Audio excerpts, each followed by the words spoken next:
दोनों बिल्कुल अलग नारे हैं। एक नारा तो बिल्कुल ही गलत है, जो हिंदू राष्ट्र का नारा। अगर कोई हिंदू राष्ट्र स्थापित करना चाहता है भारत में या कहीं भी, या कोई धर्म के आधार पर, किसी भी धर्म के आधार पर कोई भी राष्ट्र स्थापित करना चाहता है, तो आम जनता, मजदूरों, मजलूमों को हमेशा उसके खिलाफ में ही खड़ा होना पड़ेगा। पिछले 9-10 महीने से जो फिलिस्तीन पे जो है इजराइल का जो नरसंहार हो रहा है, उसको लेकर के आज दिल्ली के जंतर मंतर पे आप लोग का जो धरना प्रदर्शन है, असल में आप लोग की मुख्य मांगे क्या है? जी, आज CPI-ML मासलाइन की तरफ से ये कॉल है कि फ़िलिस्तीन के जनता के ऊपर जो बर्बर जनसंहारिक युद्ध इजराइल द्वारा चलाया जा रहा है, जो 7 अक्टूबर के बाद से मेन स्ट्रीम मीडिया में आया, लेकिन उसके पहले से ही चल रहा है, 1948 से चल रहा है। और इसका कारण यही है कि वहाँ फ़िलिस्तीन में जो गाज़ा पट्टी में फ़िलिस्तीनी रह रहे हैं, जो वेस्ट बैंक में फ़िलिस्तीनी रह रहे हैं, उसको पूरी तरीके से ध्वस्त कर देना, उस पर कब्जा कर देना, और वहाँ पर इजरायली पूंजी और उसके पीछे जो अमेरिकी साम्राज्यवादी पूंजी है, जिसमें सारे देश जो साम्राज्यवादी देश हैं वो शामिल है, वो वहाँ के तेल भंडार पर, वहाँ के प्राकृतिक संसाधनों पर, वहाँ के मानव संसाधनों पर भी फ़िलिस्तीनी जनता को बंधुआ मजदूर बना दें, ये कायम करना चाहते हैं, ऐसी व्यवस्था कायम करना चाहते हैं। लेकिन पहला हमला तो फिलिस्तीन की तरफ से किया गया था, बहुत से लोगों को बंधक बनाया गया था। जी, 7 अक्टूबर को हमास द्वारा मिसाइलें छोड़ी गई। अगर आप या कोई भी 7 अक्टूबर को ही मानता है कि ये युद्ध की शुरुआत थी, तो ये तो गलत। 7 अक्टूबर को जो हुआ उसमें लोग मरे, हम उसके समर्थन में नहीं, लेकिन हम ये ज़रूर कहना चाहते हैं कि उसके पहले जो हज़ारों फ़िलिस्तीन मासूम लोग, जिसमें बच्चे और महिलाएं ज़्यादा शामिल हैं, वो मार दिए गए। जो साथी या जो लोग उस पर बात नहीं करके केवल 7 अक्टूबर को आइसोलेशन में देखते हैं, आइसोलेशन में देखेंगे तो बात गलत ही लगेगा। बात यह है कि जहाँ पर भी अन्याय होगा, जहाँ पर भी घोर अन्याय होता है, खासकर राज्य के द्वारा, वहाँ पर शांति कायम नहीं रह सकती। और एक तरफ हमें यह भी देखना चाहिए कि इजराइल जैसा देश है जो कि इतना शक्तिशाली है, अमेरिका का बैकिंग है, न्यूक्लियर पावर बन चुका है, और दूसरी तरफ फिलिस्तीन की जनता है जो कि आम लोग हैं, जो पत्थर ही उठा के लड़ सकते हैं, उनके पास कोई हथियार भी नहीं। और वैसा एक हमास ही एक संगठन उनके पास बच गया है, क्योंकि बाकी सारे संगठन इजराइल ने ही खत्म कर दिए। तो उसके लाइट में ही 7 अक्टूबर के हमले को देखना चाहिए। और अगर हम उसको गलत कहते हैं, फिर भी हम ये मानते हैं कि ज़्यादा बड़ा गलती, ज़्यादा बड़ा दुश्मन, ज़्यादा बड़ा जनता का जो नरसंहार कर रहा है, जनसंहार कर रहा है, वो इजरायली है। और ये मात्र उसका एक प्रतिकार के रूप में, एक रिएक्शन के रूप में ही हम उसको ले सकते हैं। लेकिन दिल्ली के जंतर मंतर पे आज आप लोग पहुंचे हैं फिलिस्तीन के समर्थन में, जो नरसंहार हो रहा है। लेकिन 18वीं लोकसभा के पहले सत्र में जो हैदराबाद से सांसद हैं, उन्होंने जय फिलिस्तीन का नारा दिया। उसके बाद जो एक सियासी सरगर्मियां सामने तो मिला है, उनकी सदस्यता रद्द करने की भी मांग की गई। कैसे देखते हैं? देखिए, कोई यहाँ पर आकर देखेगा, यहाँ तो हम भी नारा लगा रहे हैं, फिलिस्तीन जिंदाबाद, फिलिस्तीन की आज़ादी जिंदाबाद, फिलिस्तीन की मुक्ति संघर्ष जिंदाबाद, और हम पूरी तरीके से फिलिस्तीन की जनता के साथ एकजुट होकर समर्थन में खड़े हैं। और केवल हम नहीं, ये जो भारत सरकार है, आप इसके कथनी को छोड़ दीजिए, इसके डॉक्यूमेंट्स में आज भी ये लिखा रहता है कि हम 1967 के जो बॉर्डर एग्रीमेंट था उसको हम पालन करते हैं, और इजराइल के हम भी खिलाफ हैं कि वो जो बॉर्डर को छोड़कर आगे बढ़कर कब्जा कर लिया। तो कोई अगर जय फिलिस्तीन या फिलिस्तीन जिंदाबाद बोलता है, हम नहीं मानते हैं कि ये गलत। यानी अभी वर्तमान सरकार है, उनके करनी और कथनी में फर्क है। वो फिलिस्तीन के साथ खड़ी है, लेकिन जो है मोरली सपोर्ट जो है इजराइल को दे रही है। ऐतिहासिक रूप से भारत सरकार हमेशा से फिलिस्तीन के समर्थन में रहा है। खासकर 1967 में जब इजराइल ने अपने तय बॉर्डर से आगे बढ़कर पूरे फिलिस्तीन को कब्जा कर लिया था, वेस्ट बैंक और गाजा पट्टी को गुलाम बना दिया था, तो पहले की सारी सरकारें, और मोदी सरकार ने उसको बदला नहीं, मोदी सरकार ने लेकिन बेशर्मी से ये किया है कि उसको बिना बदले फिलिस्तीन, आज भारत सबसे बड़ा आर्म्स इंपोर्टर है इजराइल का, सरकारी कंपनियों को वहां पर ऑर्डिनेंस बेचने को मजबूर कर रहा है, वहां से पेगासस सॉफ्टवेयर खरीद रहा है। भारतीय मीडिया जो है, जो कॉर्पोरेट पूंजी से चलती है, वो फेक न्यूज़ फैला रही है। वो फेक न्यूज़ किसके खिलाफ है? तो फिलिस्तीन की जनता के खिलाफ है, हमास के खिलाफ होने के प्रिटेक्स्ट में, और इजराइल के जनसंहार को कवर करती है, वो उसको पूरी तरीके से डिफेंड करती।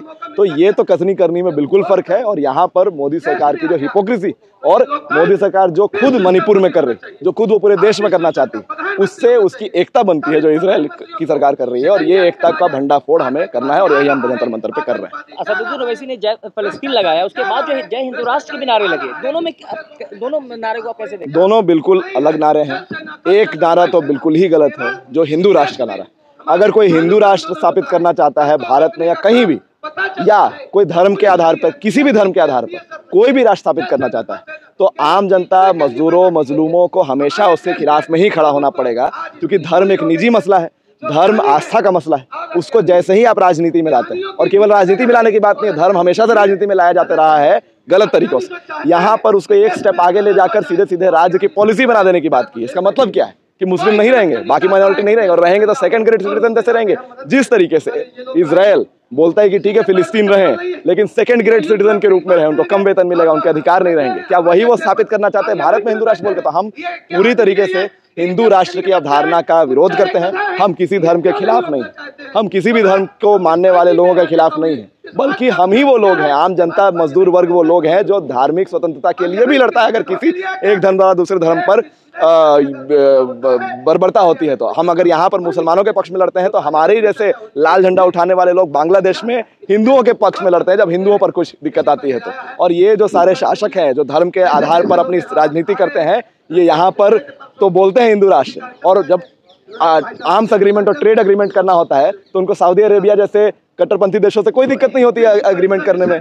क्यों? क्योंकि वहां पर उनको मुनाफा दिखता है, तो ये, और उनको नॉर्थ ईस्ट में बीफ की बात करने में कोई दिक्कत नहीं होती है। तो ये हिंदू राज दरअसल उनको भी नहीं बनाना है, उनको दरअसल कॉर्पोरेट राज बनाना है, लेकिन कॉर्पोरेट नाम से जनता उनके पक्ष में नहीं आएगी। तो हिंदुओं को उनके पक्ष में लाने के लिए, बेवकूफ़ बनाने के लिए ये बात बोली जाती है। हम पूरी तरीके से का भर्त्सना करते हैं कि संसद जैसे जगह पे, जहाँ पे जो संविधान से चलता है, जो संविधान को लाने के लिए लोगों ने शहादतें दी हैं, जो एक कदम आगे था अंग्रेजी शासन से, सामंती गुलामी से, उस जिसमें सेक्युलरवाद की बात है, उसमें अगर हिंदू राष्ट्र का नारा लगता है उसके खिलाफ है।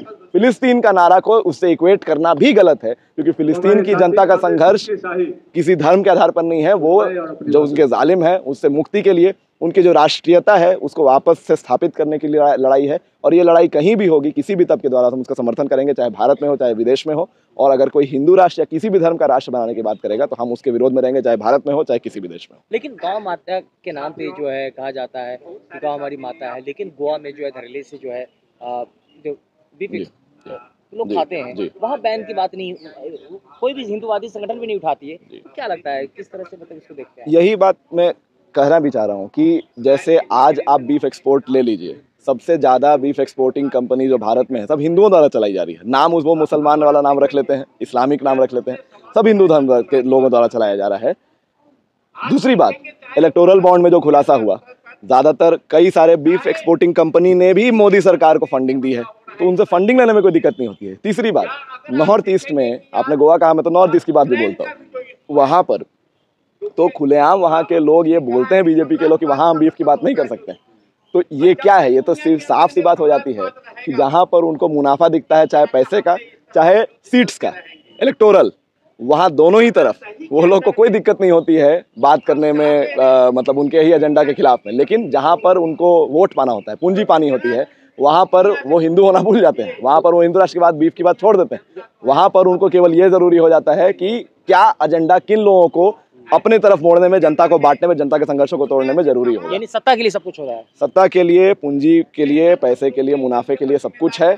और इसीलिए हिंदू धर्म के खिलाफ तो कोई नहीं है यहाँ पर, ना किसी भी धर्म के खिलाफ। लेकिन जब आप एक राष्ट्र बनाने की बात करते हो उसके आधार पर, तो हम ये मानते हैं कि धर्म को राजनीति में घसीटना, किसी के आस्था, मन और घर से धर्म को घसीट कर बाहर ले आना और उसको राजनीति में थोप देना, और राजनीति करते करते उसको सत्ता के पॉलिसी के रूप में बना देना, ये केवल और केवल तब होता है जब आप असली मुद्दों पर, रोजी रोटी पर, जीवन जीविका पर एक चीज़ भी करने के लिए सक्षम नहीं हो। आपको पूरे जनता के लूट कर वो निजी कंपनियों को, बिजनेसमैन को, मुनाफे कमाने वाली कंपनियों को देना हो, तभी आप जनता को बरगलाने, उनके संघर्षों को तोड़ने, बांटने के लिए ऐसी बातें करते हो। और यही आज भारत में हो रहा है, पहले भी हो रहा था, आज चरम स्तर पे पहुंच गया है।